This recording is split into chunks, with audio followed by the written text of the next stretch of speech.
Time now for this week's shocking stat. You know, and the saddest part is that I could have used these stats any time in the last 30 years.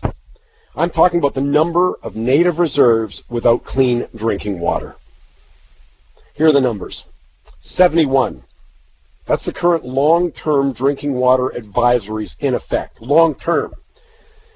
Now, we did have some advisories lifted in the last 2 years. There's been 18 of them.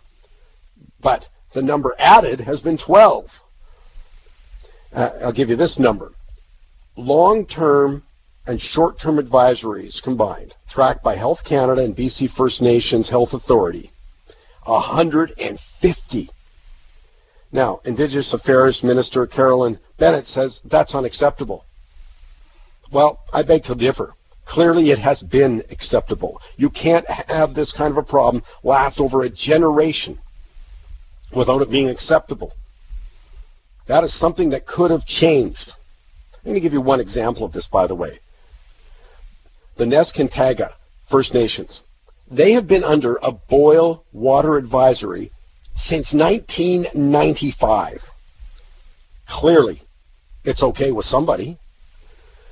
Here's another number, $3 billion. That's how much the Conservatives under Stephen Harper earmarked to specifically tackle this problem, the water problem, over 8 years. In addition, by the way, to the regular provincial and federal spending for Indigenous affairs and the related departments, that runs over $10 billion a year. No, this was specific to tackle the water problem.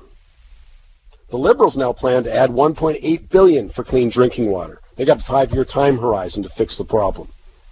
Well, I suggest we shorten that time horizon, by the way, but I don't think money's the problem.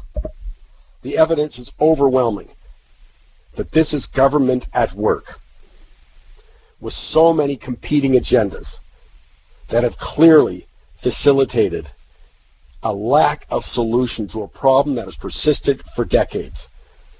And you can't escape the reason, because obviously it's acceptable. We say something different, but our actions are telling a very, very different story. Unbelievable. Long and short-term advisories, 150.